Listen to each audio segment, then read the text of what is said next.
कौन कहता है भ्रष्टाचार करने की जरूरत होती है?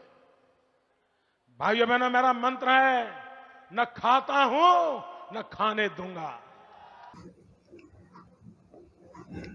नहीं मोदी जी, अब इस तरह के खोखले बयानों से कुछ नहीं होने वाला है। ना खाऊंगा ना खाने दूंगा, ये इतिहास की बात हो गई। क्योंकि वर्तमान में जो बड़ी ब्रेकिंग न्यूज आई है, उस खबर से कायदे से इस सरकार की जड़ें हिल जानी चाहिए। इससे पता चलता है कि सीबीआई और ईडी सिर्फ विपक्षियों को टारगेट करने के लिए, पत्रकारों को टारगेट करने के लिए एक संस्था बनकर रह गई है, मगर वो भ्रष्टाचारियों के साथ है, भ्रष्टाचारी मिडलमैन, बिचौलियों के साथ है। मैं आपको बताना चाहता हूं दोस्तों, खबर क्या है। खबर आई है फ्रांस की मीडिया एजेंसी मीडिया पार्ट की तरफ से। यह मीडिया पार्ट कौन सी एजेंसी है, मैं आपको बताता हूं दोस्तों। मीडिया पार्ट वो एजेंसी है जिसने दुनिया के सामने रफाल घोटाले को जो है वो पेश किया था। अब इनकी का खबर आई है, वो मैं आपको बताता हूं। इस खबर के मुताबिक दोस्तों, आपके स्क्रीन पर यह शख्स है सुषेण गुप्ता। यहां पर आप देख सकते हैं भारतीय जनता पार्टी के करीबी आध्यात्मिक गुरु जग्गी वासुदेव के साथ यह दिखाई दे रहा है। यह खबर यह बताती है कि सुषेण गुप्ता को डासो ने, वो कंपनी जिसके साथ भारत का करार था रफाल विमानों के लिए, रफाल लड़ाकू विमानों के लिए, सुषेण गुप्ता को रफाल ने 65 करोड़ रुपए घूस दी। मगर खबर इससे भी बड़ी है। खबर यह है कि इस बात की जानकारी सीबीआई और एनफोर्समेंट डायरेक्टरेट, इस बात की जानकारी उन्हें 2018 से थी, बावजूद उसके इन्होंने कोई एक्शन नहीं लिया। दोस्तों, आपके स्क्रीन पर यह है मीडिया पार्ट की खबर, और यह खबर अंग्रेजी में छपी है। मैं आपको पढ़ के सुनाना चाहता हूं और फिर मैं उसका हिंदी अनुवाद करूंगा। बहुत ध्यान से सुनिएगा दोस्तों, बड़ी खबर आपके सामने। यह खबर क्या कहती है आपके स्क्रीन पर। मीडिया पार्ट इसमें बता रहा है कि दरअसल सुषेण गुप्ता को किन अलग अलग तरीकों से घूस दी गई, और वो भी 65 करोड़ की घूस। वो क्या कहता है, it involves offshore companies, dubious contracts and false invoices. Media part can reveal that detectives from India's Federal Police Force, the CBI, the colleagues from the Enforcement Directorate, which fights money laundering, have had proof since October 2018 that French aviation firm Dassault paid at least 7.5 million euros, equivalent to under 650 million rupees, यानी कि 65 करोड़ रुपए, in secret commissions to the middleman Sushane Gupta. This was in context of the French firm's long and ultimately successful attempt to secure a 7.8 billion euro deal in 2016 to sell 36 of its Rafale jets to India.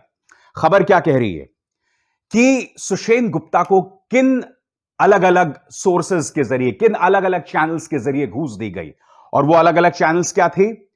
विदेशों में बसी फर्जी shell companies, दूसरा जो घपले से भरे हुए contracts थे, और तीसरा गलत बिल्स, फॉल्स इनवॉइसेस। इन तमाम जरियों के जरिए सुषेण गुप्ता को डासो ने 65 करोड़ घूस दी है, मीडिया पार्ट की इस खबर के मुताबिक। मैं ये समझना चाहता हूं दोस्तों, आखिर सीबीआई और एनफोर्समेंट डायरेक्टरेट इतने दिनों से, पिछले 3 सालों से खामोश क्यों थी? आखिर क्या वजह है? आखिर क्या वजह है दोस्तों कि यही Sushen Gupta Agusta Westland VVIP helicopters घोटाले में भी अपनी जगह पाता है? और यह घोटाला कब हुआ था? जब कांग्रेस की सरकार थी दोस्तों, यानी कि 2014 से पहले। मैं आपको बतलाना चाहता हूं दोस्तों कि भारतीय जांच एजेंसी ने ऑगस्टा वेस्टलैंड घोटाले में सुषेण गुप्ता के किरदार के बारे में क्या कहा था, आपके स्क्रीन पर। Sushen Gupta allegedly paid 55.83 crores as kickbacks to influential people in India for swinging the chopper deal in favor of Augusta Westland. खुद भारतीय जांच एजेंसी ये कह रही हैं कि सुषेण गुप्ता ने ऑगस्टा वेस्टलैंड मामले में 55 करोड़ 83 लाख रुपए दिए घूस के तौर पर भारत के अंदर, ताकि ऑगस्टा वेस्टलैंड को ये जो है डील मिल जाए। मैं ये समझना चाहता हूं कि सुषेण गुप्ता, जिसकी 5 उंगलियां कांग्रेस के कार्यकाल में घी में थीं, मोदी सरकार के अंतर्गत उसकी कार्रवाई, उसके अपराधों पर सीबीआई और ईडी ने आंखें क्यों मूंद लीं? क्या वजह है? कि डासो से जुड़े तमाम जो बड़े बड़े घोटाले हैं उस पर प्रधानमंत्री नरेंद्र मोदी ने आंखें मूंद कर रखी हैं। क्योंकि मैं आपको बतलाना चाहूंगा दोस्तों, आज से करीब 3 साल पहले पत्रकार रोहिणी सिंह और रवि नायर ने आपके सामने यह रिपोर्ट पेश की थी। आपकी स्क्रीन पर वायर की यह report, exclusive post Rafale Dassault investment in inactive Anil Ambani company gave Reliance rupees 284 crore profit. Rohini Singh और रवि नायर की रिपोर्ट क्या बतलाती है दोस्तों, कि अनिल अंबानी की एक कंपनी पूरी तरह से खामोश थी, पूरी तरह से बंद थी, पूरी तरह से इनएक्टिव थी, मगर डासो ने उस बंद पड़ी कंपनी में 284 करोड़ रुपए लगाए और उन्होंने अनिल अंबानी को 284 करोड़ रुपए का फायदा दिया। क्या वजह है, मैं जानना चाहता हूं। आखिर क्या वजह है दोस्तों कि प्रधानमंत्री नरेंद्र मोदी जब 2016 में रफाल समझौते पर हस्ताक्षर करते हैं तो उससे पहले ही डासो और अनिल अंबानी की रिलायंस कंपनी में काम शुरू हो जाता है। क्या कभी आपने सुना है दोस्तों, समझौते पर दस्तखत होने से पहले ही दो पार्टनर्स के बीच में काम शुरू हो जाता है? मैं यह समझना चाहता हूं कि प्रधानमंत्री नरेंद्र मोदी जो कि बड़ी बड़ी बातें करते हैं भ्रष्टाचार के मुद्दे पर, आखिर इस मुद्दे पर खामोश क्यों हैं? मैं आपको बाकायदा प्रमाण के साथ बता रहा हूं दोस्तों। नंबर 1 प्रमाण क्या है, जो कल रात की बड़ी ब्रेकिंग न्यूज है। कायदे से इस बड़ी ब्रेकिंग न्यूज से तमाम मीडिया चैनल्स में एक तरह से खबरों की आग लग जानी चाहिए थी। खबर क्या है कि सीबीआई और एनफोर्समेंट डायरेक्टरेट को इस बात की मालूमात थे कि डासो ने सुषेन गुप्ता नाम के बिचौलिए को 65 करोड़ रुपए घूस दी, किकबैक मिले उसे, और इसके बावजूद सीबीआई और ईडी पूरी तरह से खामोश पड़ी हुई है। आखिर क्यों? मगर दोस्तों, समानांतर तौर पर एक खेल चल रहा था जिससे यह पता चलता है कि मोदी सरकार के अपने कोई सिद्धांत नहीं है जहां तक भ्रष्टाचार की बात होती है। आपको पता होगा कि ऑगस्टा वेस्टलैंड वीवीआईपी हेलीकॉप्टर घोटाले में जैसे यह मामला सामने उभर कर आया था तो एक इटालियन कंपनी थी लियोनार्डो स्पा, उस पर पाबंदी लगा दी गई थी। अब आपको मैं तस्वीर दिखाना चाहता हूं दोस्तों। इस तस्वीर में आप देख सकते हैं प्रधानमंत्री नरेंद्र मोदी अपने इटालियन समकक्ष प्रधानमंत्री मैरियो ड्रागी से मिल रहे हैं। मैं आपको सुहासिनी हैदर की खबर बतलाना चाहता हूं। इस खबर के मुताबिक जैसे ही यह मुलाकात होती है, लियोनार्डो स्पा जिस पर पाबंदी लगाई गई थी ऑगस्टा वेस्टलैंड हेलीकॉप्टर घोटाले में, वो पाबंदी रहस्यमय तरीके से हटा दी जाती है। सुहासिनी की रिपोर्ट क्या कहती है, मैं आपको बतलाता हूं। In a major turnaround, the government has decided to lift its ban on Italian defense company involved in the Augusta Westland VVIP helicopter deal just days after Prime Minister Narendra Modi's meeting with his Italian counterpart Mario Draghi. Sources confirmed here. The lifting of the ban would lead to a relaunch of ties between the two countries, said the Italian envoy.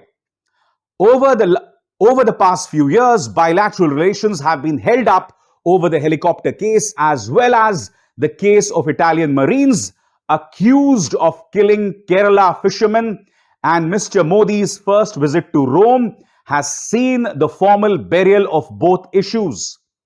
यहां दो मुद्दे उभर कर आते हैं जिससे पता चलता है कि मोदी सरकार के कोई सिद्धांत नहीं है। भ्रष्टाचार को लेकर दोस्तों लियोनार्डो स्पा कंपनी पर पाबंदी लगा दी गई थी, मगर जैसे ही प्रधानमंत्री नरेंद्र मोदी इटली जाते हैं उस पाबंदी को हटा दिया जाता है। मैं यह समझना चाहता हूं, क्या इस मामले की जांच हो गई है? क्या भारत सरकार यह कह सकती है कि उन्होंने लियोनार्डो स्पा कंपनी को पूरी तरह से क्लीन चिट दे दी है? और अगर आपने आधिकारिक और तौर पर उन्हें क्लीन चिट नहीं दी है तो आपने पाबंदी क्यों हटाई? इसके अलावा आपको याद होगा दोस्तों, इटालियन मरीन्स ने, इटालियन जो सैनिकों ने हमारे केरल के जो मछुआरे थे उन्हें गोली मार के उन्हें मौत के घाट उतार दिया था दोस्तों। उस मामले में भी मोदी सरकार ने उन इटालियन नौसैनिकों को क्लीन चिट दे दी है, उन्हें जाने दिया है। क्योंकि आपको याद होगा यह काम हुआ था जब कांग्रेस की सरकार थी। उस वक्त भारतीय जनता पार्टी ने उस मुद्दे पर सोनिया गांधी को खासा घेरा था, क्योंकि आप जानते हैं सोनिया गांधी की पृष्ठभूमि इटली की है। आज इसी मोदी सरकार ने हमारे मछुआरों के हत्यारों को जाने दिया। तो मैंने क्या कहा आपसे कि इस सरकार के कोई सिद्धांत नहीं है दोस्तों, यह बात प्रमाणित हो रही है। आज की इस बड़ी खबर को ध्यान से आप सुनिएगा और इसे अपने ग्रुप्स में शेयर कीजिएगा। और यह बड़ी खबर क्या है दोस्तों, कि सीबीआई को 2018 से पता था कि डासो फ्रेंच कंपनी ने सुषेन गुप्ता नाम के बिचौलिए को 65 करोड़ की घूस दी थी, मगर वो इस मुद्दे पर खामोशी बनाए हुए थे। मेरा सीधा सवाल, आखिर क्यों? मैं उम्मीद करता हूं इस मुद्दे को लेकर सरकार अपनी प्रतिक्रिया देगी। मैं यह भी उम्मीद करता हूं कि मीडिया इसे छोटी मोटी कवरेज देगी, हालांकि मुझे कोई उम्मीद नहीं दिखाई देती, मगर इस मंच पर, अभिसार शर्मा के इस मंच पर मेरा वादा है कि इस खबर की हर बारीकी को आप तक लाता रहूंगा। नमस्कार।